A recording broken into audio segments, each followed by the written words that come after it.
दोस्तों, मेरी स्टोरी से शुरुआत करूंगा। मैं पेशे से डॉक्टर हूँ। 1985 से मैं मेरी प्रैक्टिस कर रहा था।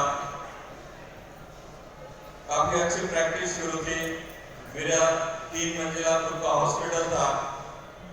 मेरी खुद की मारुति कार थी। यानी जो सपना एक अच्छा डॉक्टर देखता है, जनरल प्रैक्टिशनर, मैं एक गाँव में प्रैक्टिस करता था। तो ऊपर वाले की देन से, माँ बाप के आशीर्वाद से उस गांव में मेरी बहुत अच्छी प्रैक्टिस थी। मेरा पॉलीक्लिनिक था। पॉलीक्लिनिक यानी बहुत सारे कंसल्टेंट मेरे यहाँ कंसल्टिंग करने आते थे। वहाँ पे मेरा डिलीवरी होती थी, टॉन्सिल के ऑपरेशन होते थे और काफी अच्छी प्रैक्टिस थी। यानी मुझे घर वाले बोलते थे कि तुझसे बात करने के लिए तो तेरे साथ अपॉइंटमेंट लेनी चाहिए थी। मेरा काफी पॉलिटिकल या सामाजिक भी अच्छा काम था, पैसे अच्छे मिलते थे, क्रेडिबिलिटी इतनी अच्छी थी। मेरा प्लॉटिंग का व्यवसाय था, अलग अलग बिजनेस भी मैं करता था, काफी लोकप्रिय था। यानी प्रैक्टिस में मुझे लोग भगवान का दर्जा देते थे, इतनी अच्छी प्रैक्टिस थी। यानी मैं कभी पैसों के लिए कमी नहीं थी। मेरी क्रेडिबिलिटी इतनी अच्छी थी कि अगर मैं जो टेबल कुर्सी पे बैठा था, अगर वहां से किसी को फोन कर दो कि मुझे 40 लाख रुपए चाहिए उस समय के बाद, 80s के बाद, या मुझे 50 पेटी चाहिए, 30 पेटी चाहिए, तो मुझे वो टेबल पे मिल जाते थे। इतनी मेरी क्रेडिबिलिटी थी। और उस समय नेटवर्क मार्केटिंग के लोग भी आते थे। कुछ दोस्त रोते थे कि आपकी इतनी पहचान है, आप डॉक्टर हो, तो ये इस इंडस्ट्री में आ जाओ।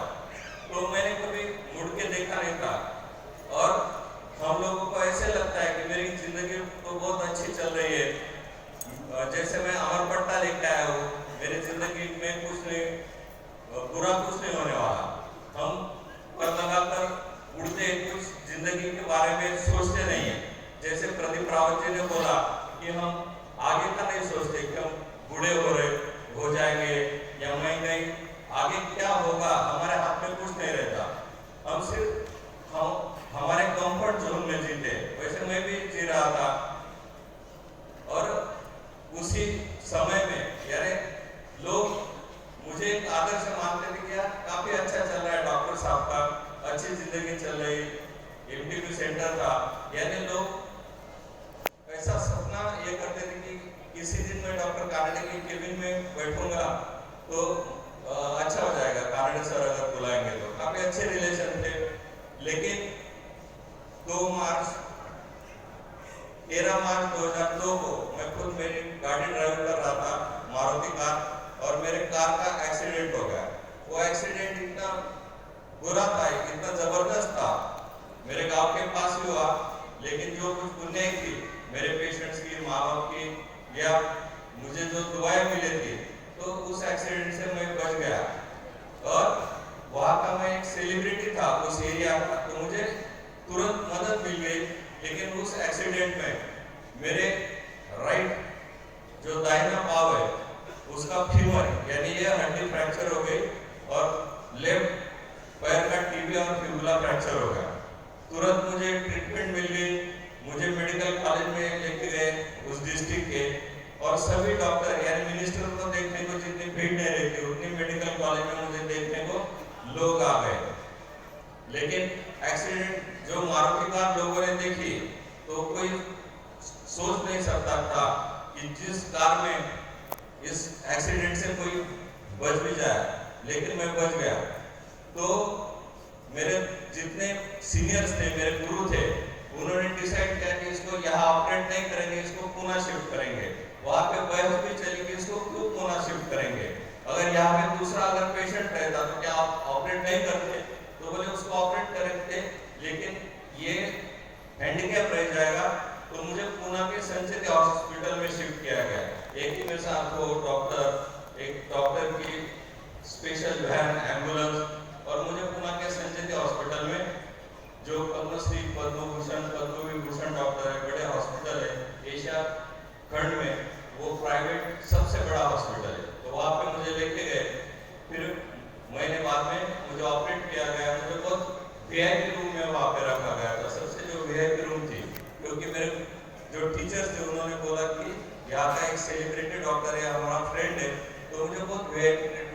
वहाँ पे मिली। जब ऑपरेट हुआ तो 1 महीने बाद जो एम्बुलेंस मुझे लेके गई थी, उसे एम्बुलेंस से मुझे मेरे गांव पे लेके गए।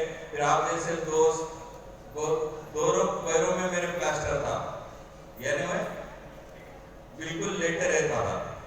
फिर लोग देखने आते थे कैसे चल रहा, क्या चल रहा। और फिर 1 महीने के बाद मुझे फिर से फॉलोअप के लिए जब पूना में लेके जा रहे थे संजीव हॉस्पिटल में, तो पूना से 26 किलोमीटर पहले मेरे एम्बुलेंस का एक्सीडेंट हो गया 2 बार। उसमें भी मैं कुछ गया, मेरे सर को लगा। और जब पूना के संजीव हॉस्पिटल में सर ने बोला कि जब तक तू अच्छा नहीं होता तब तक अभी इधर ही रुक, और जब जाएगा तो ट्रेन से जाना। यानी मेरा बहुत बुरा वक्त चल रहा था। लेकिन उस टाइम में जब आपका बुरा वक्त चलता है तो गांव में अलग अलग अफवाहें फैलने लग गई थी। मेरे पास कुछ लैंड थी, तो जो लोगों से मैंने कुछ उधार लिए थे, हॉस्पिटल का जो ये था वो बंद पड़ चुका था, क्योंकि प्रैक्टिस डॉक्टर मैं था, मेरी वाइफ हाउस वाइफ थी। तो हॉस्पिटल बंद, गिर गया, मेरा इनकम 0 हो गया। और दोनों पैर प्लास्टर में थे और इनकम बंद, और उधर का मीटर बहुत ज्यादा चालू हो गया था। मेरे ऊपर बहुत कर्जा हो गया। कर्जा तो हो गया, लेकिन यहाँ पे बहुत निगेटिव चर्चा शुरू हो गई कि डॉक्टर कानड़े अभी डूब गया, उसका कुछ नहीं होगा। कोई बोल रहा था वो भाग गया, किसने बोला उधर उसने मेडिकल कॉलेज चालू कर दिया, नर्सिंग कॉलेज चालू कर दिया, अभी वो आने वाला नहीं है। लेकिन मैं जब आया, क्योंकि वो उधर बोन ड्राफ्टिंग हुआ, मैं 1.5 साल पूना में रहा, इनकम 0 हो गई थी। लेकिन जब मैं वापस आया तो दोस्तों, यानी दुश्मन पे भी मेरे जैसे मुझ पे जो गुजरी वो मेरे दुश्मन पे भी गुजरना नहीं चाहिए। और उस वक्त मुझे पैसों का महत्व समझा। यानी मैंने एक बात समझी कि आया पैसा आई इज्जत, गया पैसा गई इज्जत। क्योंकि मेरे पास में ना तो रिलेटिव या फ्रेंड्स, यानी जो लोगों का बर्ताव था वो पूरा बदल गया था। यानी मैं एक बैंक का डायरेक्टर था, मैं लोगों को शेयर देता था, उनको 25,000 की सिग्नेचर कर देता था, और मुझे 15,000 की इस पे साइन गारंटर की चाहिए थी, तो किसी ने 15,000 के लिए गारंटी नहीं दी थी।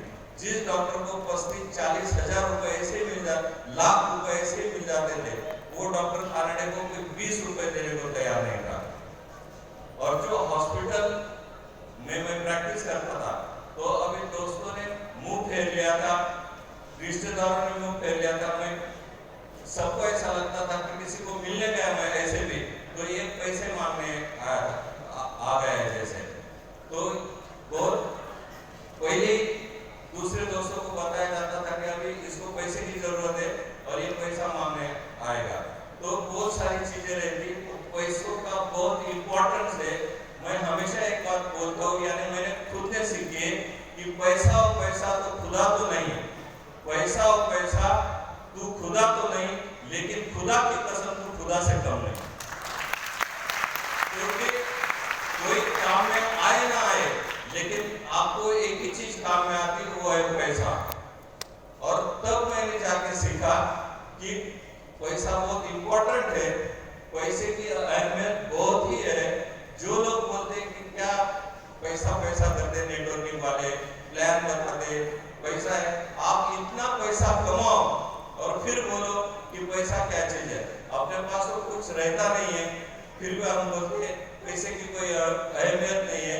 लेकिन पैसा ही आपके लिए काम करता है। जब तक आप नीचे हो तब हमारे लिए आपके लिए पैसा काम करता है। और ये मेरा खुद का एक्सपीरियंस है। इतनी इंसल्टिंग ट्रीटमेंट मिलती है कि ऐसा लगता है कि भगवान अभी ये भूमि चीर ले, फट जाए और मुझे निगल ले, इतना बड़ा इंसल्ट रहता है वो। यानी मेरा हॉस्पिटल बेचना पड़ा, और वैसे ही मैं नासिक निकल गया मेरे डिग्री के साथ। और एक ऐसे ही दिन किसी दोस्त ने बोला, और इस कंपनी के डायरेक्टर आदरणीय प्रकाश जी खराटे सर मुझे मिले, और एक इंग्लिश प्रोडक्ट था, और मुझे वहां का जो महानगर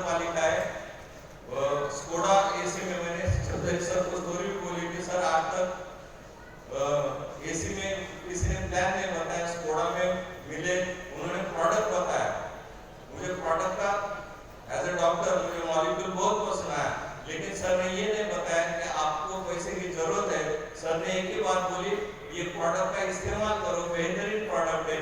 और एक ही चीज बोली कि अगर आप हमसे हाथ मिलाओगे तो जिंदगी भर आपको पैसों के लिए पीछे मुड़ के देखना नहीं पड़ेगा। और वो दिन है और आज का दिन है दोस्तों, जिंदगी भर यानी उस दिन से आज तक पैसों के लिए पीछे मुड़ के नहीं देखना पड़ा। यानी मैं जब नासिक में आया था तो मेरे पास टू व्हीलर नहीं थी। जब मैंने उस दिन धन्वंतरी ज्वाइन की, मेरे पास सिर्फ 3000 रुपए थे।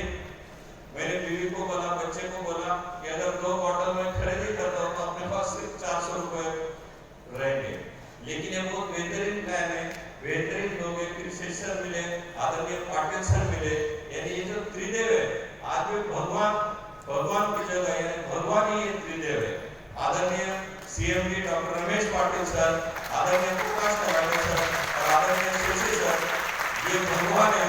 क्योंकि मेरे जिंदगी में सब लोगों ने जब छोड़ दिया था, मेरा साथ छोड़ दिया, मेरा हाथ छोड़ दिया, मुझे छोड़ दिया, मैं जिंदा हूँ या मर गया हूँ, तब ये लोगों ने मेरा साथ दिया। सिर्फ साथ नहीं दिया तो उस नरक से मुझे बाहर निकाला। जब मैं भी रामबाग को जैसे सोचता था कि मेरे पास अगर कुछ मौका नहीं मिलता है तो मुझे भी सुसाइड करने के सिवा कोई चारा नहीं था।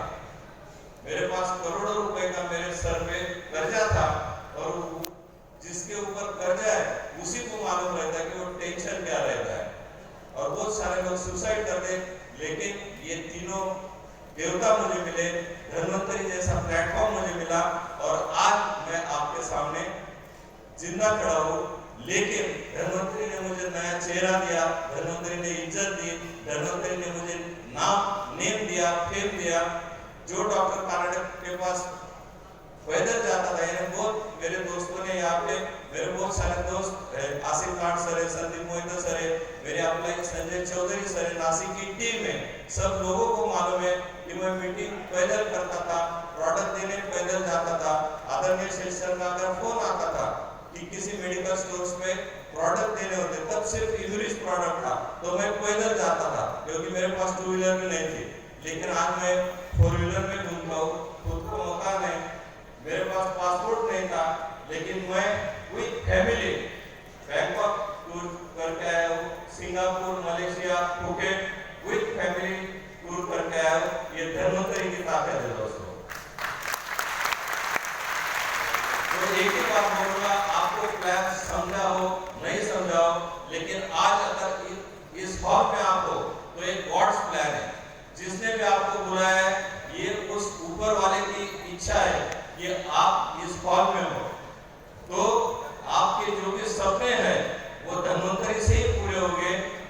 ये अगर मैं कर सकता हूँ, क्योंकि मेरे जैसी बदतर जिंदगी या बदतर सिचुएशन में आप किसी ने प्लान नहीं देखा होगा।